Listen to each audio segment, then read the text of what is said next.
Bom dia, pessoal, tudo bem? Hoje vamos falar um pouquinho da NR10. É uma norma regulamentadora que retrata as condições de energia. Vou falar um pouquinho dos pontos mais importantes da norma, que é o processo de desenergização, ou seja, como deixamos o local seguro para os trabalhadores. Então, a desenergização ela é dividida em passos. Primeiro vamos falar do seccionamento. O que seria o seccionamento? É o ato de promover a descontinuidade total desse circuito. Ou seja, é onde o eletricista ou a pessoa que irá executar o trabalho fará a abertura total. O seccionamento deve ser visual, ou seja, devemos ver onde a abertura física está, para garantir uma segurança total para os trabalhadores que irão executar os trabalhos. O seccionamento, dentro dos 5 passos, é o ponto principal, ou seja, é onde nos garantirá que a energia não retornará aos colaboradores onde estarão trabalhando. Em muitos casos, o seccionamento ele será através do disjuntor ou uma seccionadora. Também poderá ser usado uma chave fusível para ser realizado o seccionamento visual.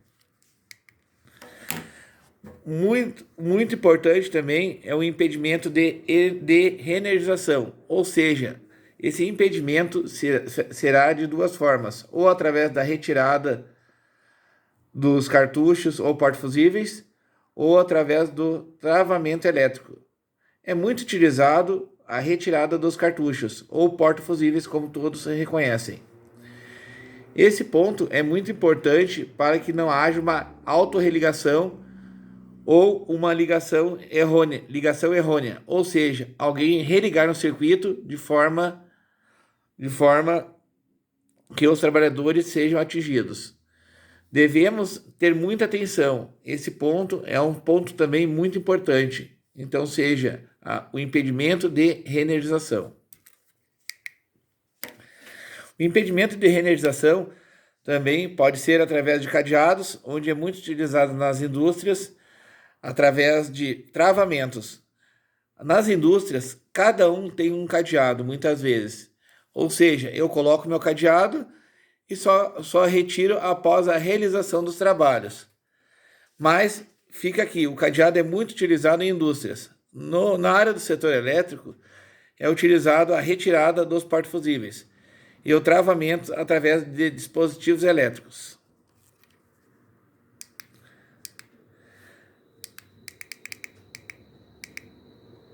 Também um ponto extremamente importante é a constatação de ausência de tensão. A constatação de ausência de tensão nos dará a garantia que realmente o circuito foi desligado. Ou seja, muitas vezes existem erros de manobras ou desligamentos errôneos, onde o disjuntor que deveria ser desligado não é o correto. Assim, a gente garante a constatação, um trabalho seguro através da constatação de ausência de tensão. Como pode ser feito? Pode ser feito através do multímetro, onde o colaborador seleciona o ponto, o modo de tensão adequada e faz o teste ali de ausência de tensão. Muitas vezes nas concessionárias é utilizado uma vara de manobra e nela é inserido o detector de tensão, ou seja, o teste é realizado à distância. Precisamos sempre avaliar qual é o nível de tensão, a classe de tensão nesse local. Ou seja, eu não posso usar um multímetro, um voltamperímetro para testar a alta tensão, porque senão ocorre o chamado desvio de energia. Ou seja, a energia ela pode ser de 0 a tantos mil volts. Então eu preciso saber a classe de tensão naquele local para utilizar o equipamento correto. Em indústrias, geralmente é utilizado o voltamperímetro, ou seja, pela classe de tensão que é usado no local. Muitas vezes, em subestações, quase na totalidade, é utilizado o detector de tensão acoplado a uma vara de manobra. Existem detectores ao contato e à distância. E eu sempre preciso verificar no detector de tensão, se for utilizado, o range desse equipamento. O que acontece? Eu posso, inclusive, ter a explosão desse equipamento e danificando o mesmo se eu não utilizar ele na classe adequada. Então, sempre ter o cuidado, principalmente com voltamperímetros. Sempre eu preciso colocar a escala adequada no momento do teste e nunca de forma alguma colocar uma escala inadequada e realizar o teste. Também um ponto extremamente importante, aqui eu quero frisar, de forma alguma eu posso colocar um voltamperímetro na classe de tensão e utilizar ele para medir corrente. O que ocorrerá nesse caso? Ocorrerá a explosão do equipamento. E muitas vezes o próprio colaborador que está executando lá o trabalhador pode ter ferimentos graves. Então, muito cuidado quanto a isso. Sempre utilizar na classe adequada e no ponto adequado de medição. E um ponto extremamente importante que eu sempre digo, aqui é um conjunto de regras que nos darão segurança. Agora vamos falar um pouquinho do ponto da instalação do aterramento temporário. Após realizados ali o seccionamento, o reimpedimento de energização, o teste de ausência de tensão, o que vem agora? Vem a instalação dos aterramentos temporários. Sempre devemos fazer uma avaliação crítica antes da instalação dos aterramentos. Verificar como estão as conexões dos aterramentos, verificar como estão os contatos de pressão ou torção. Vale salientar que a norma não permite mais instalar aterramentos somente de pressão. Eu preciso ter a torção junto. Por que isso?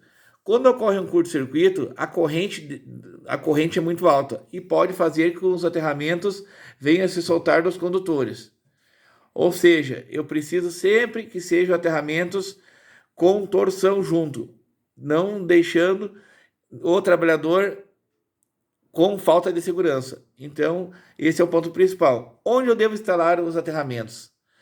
Os aterramentos sempre devem ser instalados fechando a minha área de trabalho, ou seja, um antes e um depois do meu ponto de trabalho.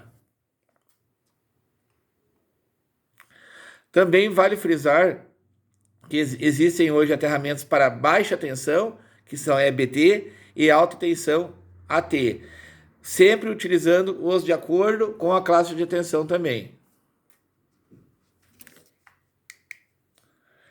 Após os aterramentos serem interligados, equalizando, eles devem ser ligados à terra também. Sempre o local onde eu coloco a energização à terra deve ter um bom aterramento. Quanto melhor é o aterramento, maior essa fuga à terra.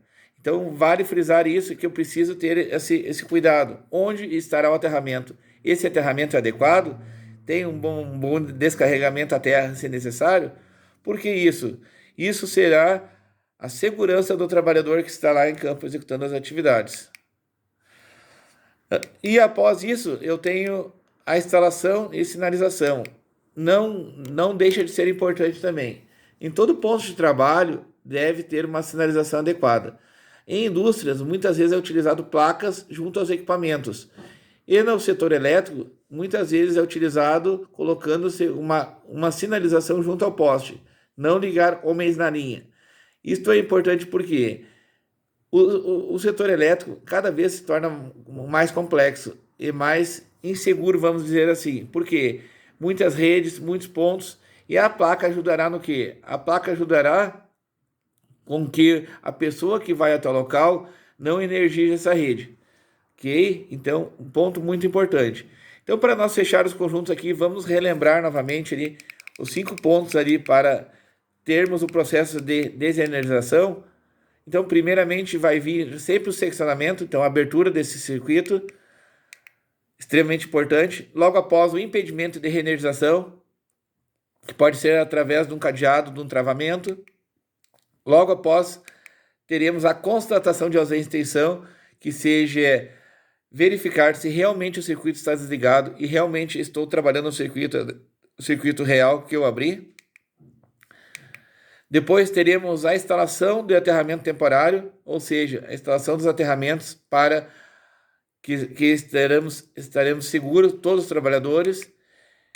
E logo após, a instalação da sinalização, ou seja, onde instalaremos a placa no local que foi aberto o circuito. Ou seja, esses 5 passos nos darão a garantia que realmente estaremos seguros para executar tarefas. De modo algum, podemos realizar um trabalho sem execução desses 5 passos de segurança na rede desenergizada. Ou seja, só teremos a rede desenergizada se cumprido esses 5 passos de segurança.